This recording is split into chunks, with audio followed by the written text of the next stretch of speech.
Bismillahirrahmanirrahim. Alhamdulillahirabbil alamin. Wassalatu wassalamu ala sayyidina Muhammad wa ala alihi wa ashabihi ajma'in. Allahumma ighfir lana dhunubana wal ikhwanina alladhina sabaquna bil iman wa la taj'al fi qulubina ghillan lil ladhina amanu. Rabbana innaka ra'ufur rahim. Ya Allah, Ya Rahman, Ya Rahim, sesungguhnya kami melahirkan rasa kesyukuran di atas kurniaan-Mu yang tidak ternilai. Jadikanlah kami hamba-hamba-Mu yang sentiasa bersyukur di atas nikmat yang melimpah ruah kepada kami. Kami juga amat bersyukur kerana dapat berada dalam satu majlis ilmu yang sangat bermanfaat ini, iaitu SNAPED Chuping Valley Accelerator Educational Program 2022. Ya Fattah, Ya Alim, sesungguhnya Engkau Maha mengetahui bahawa kami di sini ingin menimba ilmu-Mu yang sangat luas bagi mengembangkan potensi kami sebagai hamba-Mu yang Engkau redai. Justru berkati, rahmati dan mudahkanlah urusan program kami ini, Ya Allah. Kurniakanlah kepada kami segala ilmu yang bermanfaat. Sinarilah hati-hati kami dengan cahaya dan hidayah-Mu. Semoga dengannya kami mudah menerima dan menghayati serta mengamalkannya. Ya Dzal Jalali wal Ikram, kurniakanlah kepada kami kesihatan anggota, kecergasan minda, ketenangan jiwa, kekuatan semangat. Semoga dengannya kami mampu mendepani cabaran, berdaya saing dan mampu mengangkat martabat diri, keluarga, organisasi, masyarakat dan negara kami. Rabbana atina fid dunya hasanah wa fil akhirati hasanah wa qina adzaban nar. Wa sallallahu ala sayyidina Muhammad wa ala alihi wa sahbihi wa sallam. Walhamdulillahi rabbil alamin.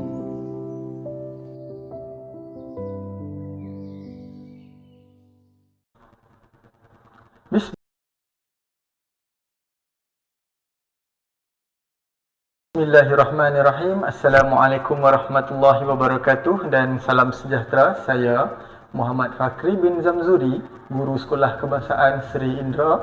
Option RBT PJBM akan membentangkan amalan baik yang telah saya jalankan di sekolah saya, iaitu gamifikasi dalam PDP.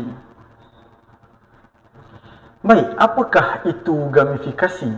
Gamifikasi ialah perkataan yang diambil daripada bahasa Inggeris, iaitu perkataan game, yang mana sekiranya diterjemahkan kepada bahasa Melayu membawa maksud permainan. Jadi secara tidak langsungnya gamifikasi dalam PDP ini ialah, menurut kepada poin kedua, ialah pendekatan yang menggunakan kaedah permainan dalam proses pengajaran dan pembelajaran. Itulah yang maksud gamifikasi dalam PDP. Kita tengok poin yang ketiga, kenapa gamifikasi dalam PDP?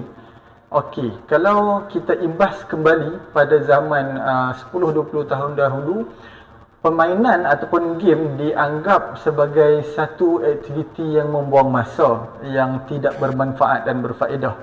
Tapi sekiranya kita tengok hari ini, gamifikasi ataupun game telah diangkat tarafnya. Macam mana? Seperti yang kita boleh nampak, game telah dimasukkan ataupun telah dianggap sebagai satu jenis sukan elektronik, ataupun biasanya lebih dikenali sebagai e-sports, yang mana telah diserap masuk ke dalam sukan-sukan antarabangsa. Seperti contohnya sukan C. Kita boleh tengok dalam sukan C ada acara yang dipertandingkan seperti acara Mobile Legend, acara PUBG, sedangkan itu adalah game. Jadi pada masa kini, game telah dianggap sebagai satu aktiviti yang bukan lagi buang-buang masa macam dulu, malah dia adalah satu aktiviti yang sudah diiktiraf di peringkat antarabangsa.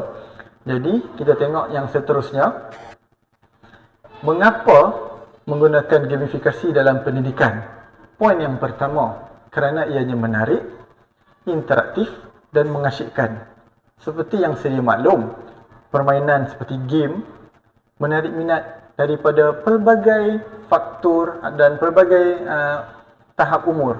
Dari kanak-kanak, remaja maupun orang dewasa akan mudah dan lebih tertarik dengan game kerana ianya menarik dan mengasyikkan. Dan dianya sangat interaktif dan boleh berhubung dengan orang yang selain daripada yang ada berdekatan dengan kita.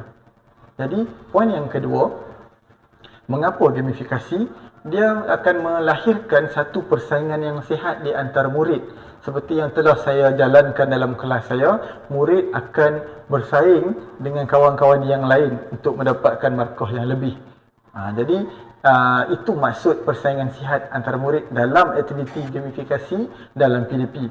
Poin yang ketiga pula, seiring dengan perkembangan semasa. Jadi, kalau kita tengok pada masa kini, permainan game semakin berkembang pesat.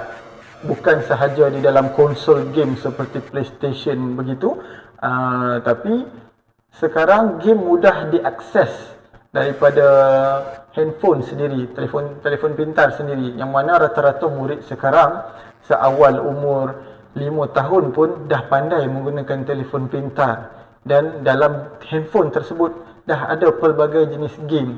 Di situ murid dah lebih tertarik dan mudah untuk murid menjalankan aktiviti menggunakan game. Jadi, kenapa guna gamifikasi dalam PDP? Saya ikut perkembangan semasa yang mana zaman sekarang murid banyak terlibat dengan permainan game. Seterusnya kita tengok contoh game yang saya guna pakai dalam PDP saya, iaitu bluecurd.com.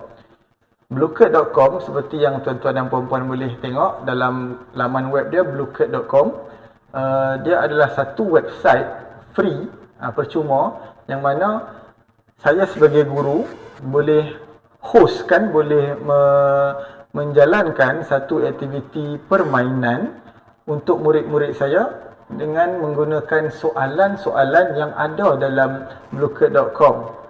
Soalan tersebut dibuat oleh orang lain, guru-guru lain. Jadi soalan tersebut akan ada dalam bluecurd dan boleh diguna pakai oleh saya ataupun orang lain.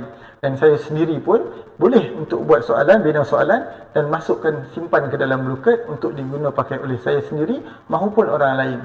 Jadi macam mana cara saya nak guna soalan, nak buat soalan? Saya kena sign up dululah, buat satu akaun yang milik saya sendiri. Manakala untuk murid pula, murid tak perlu buat akaun, dia boleh terus tekan yang join a game. Jadi guru akan bagi link, murid join game melalui link tersebut.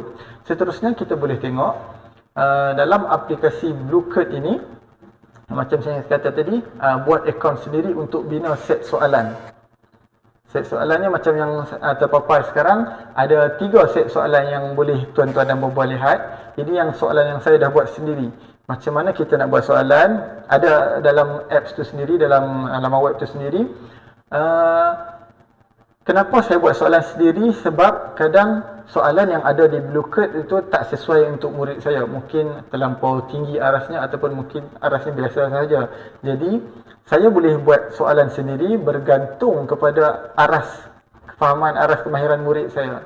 Jadi di sini pengguna bluecurd bebas untuk buat soalan yang bersesuaian dengan target sasaran mereka. Kalau murid tu banyak latih soalan, buat latihan, jadi mungkin dia boleh buat lebih soalan yang beraras tinggi lebih banyak. Jadi saya boleh buatkan soalan-soalan yang lebih susah. Jadi bebas untuk saya buat soalan. Seterusnya, jenis-jenis permainan yang terdapat dalam bluecurd.com ada 9 seperti yang terpapar sekarang. Dan sekarang setakat hari ini, lepas dah update, rasanya lebih daripada 9, 12 kalau saya tak silap. Seperti yang boleh lihat sekarang, Gold Quest, Cafe, Racing, Battle Royale, Factory, Crazy Kingdom, Classic, Tower of Doom, dan yang di belakang perkataan plus only itu ialah Tower Defense. Yang mana di antara 9 permainan ini, saya lebih kerap menggunakan Classic dan Battle Royale. Kenapa saya gunakan Classic dan Battle Royale? Classic dia lebih kepada menjawab soalan objektif. Murid yang jawab betul dan cepat akan dapat markah lebih berbanding murid yang jawab betul tetapi lambat. Manakala murid yang menjawab salah tak dapat markah. Dan di akhir permainan nanti akan keluar satu senarai yang menunjukkan markah murid tersebut. Jadi di situ pun boleh menampakkan prestasi murid ketika menjawab soalan tersebut sambil bermain game. Dan yang kedua yang saya biasa pakai, Battle Royale. Battle Royale ni satu permainan di mana murid akan berlawan secara random, secara rawak. Dia akan bertemu dengan sesiapa sahaja kawan-kawan dia yang dalam kelas tu. Dan murid akan diberi nyawa. Sebagai contoh, boleh lihat warna purple garisan pendek-pendek tu ialah nyawa.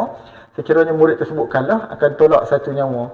Dan sekiranya dah habis nyawa, murid akan tersingkir daripada permainan tersebut. Sehinggalah siapa yang bertahan di akhir permainan nanti, dialah yang akan dinobatkan sebagai juara.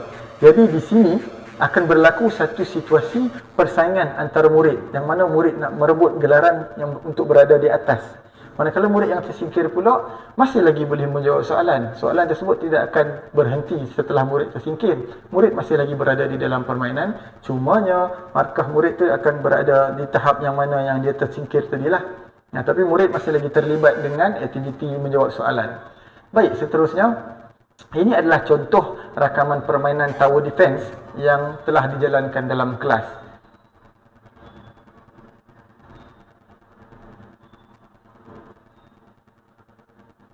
Ini adalah soalan yang saya sendiri dah buat, soalan ability tahun 5. Jadi apabila murid menjawab soalan tersebut, okey, sampai satu masa akan ada sesi untuk murid bermain.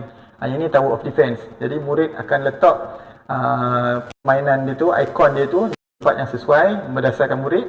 Habis saja round, dia akan kembali kepada soalan untuk murid jawab balik soalan tersebut.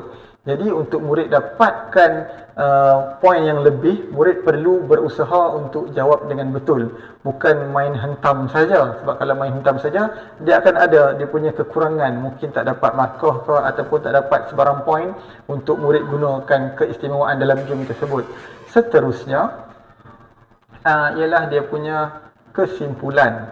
Jadi kenapa saya gunakan gamifikasi dalam pengajaran dan pembelajaran di kelas?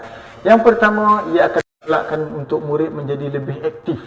Yang mana sekiranya dalam kelas kita ada sebagai contoh dalam 30 orang murid. 30 orang murid adalah murid yang agak ramai dan berbeza-beza kemahiran murid tersebut. Ada murid yang selalu aktif dan tak mustahil ada murid yang pasif di dalam kelas. Jadi, dengan aktiviti gamifikasi ini boleh menarik minat murid yang pasif tadi untuk menjadi murid yang aktif di dalam kelas. Okey, seterusnya, murid akan berasa seronok dengan permainan yang ada dalam blockade tersebut kerana dia lebih bersifat lain daripada yang biasa di dalam kelas. Daripada kita tengok buku teks. Jadi bila benda melibatkan game ni, murid akan lebih seronok lah untuk bergiat dalam PDP tersebut. Dan seterusnya, murid berasa teruja ketika menjalankan aktiviti gamifikasi dalam kelas.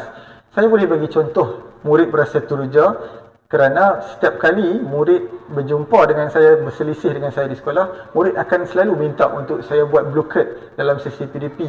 Tapi bergantung kepada kesesuaian, sama ada guru tu nak buat secara kerap ataupun mungkin ada jadual-jadual tertentu yang boleh guru tu buat untuk murid tersebut. Dan yang terakhir, kesimpulan saya ialah PDP akan lebih berkesan. Kenapa saya cakap PDP lebih berkesan? Sebab macam tadi saya bagi contoh murid pasif. Sekiranya dalam kelas kita terdapat murid yang pasif dan dia tak tertarik dengan kaedah pengajaran yang biasa di dalam kelas, jadi murid tersebut lebih cenderung untuk tidak memberi perhatian kepada apa yang diajar. Jadi dengan adanya kaedah gamifikasi dalam PDP, kaedah tersebut insya-Allah dapat menarik minat murid. Seterusnya, murid tersebut akan lebih fokus dan lebih keinginan untuk bersaing tu akan datang secara tidak langsung dalam murid tersebut sebab dia nak menang kan.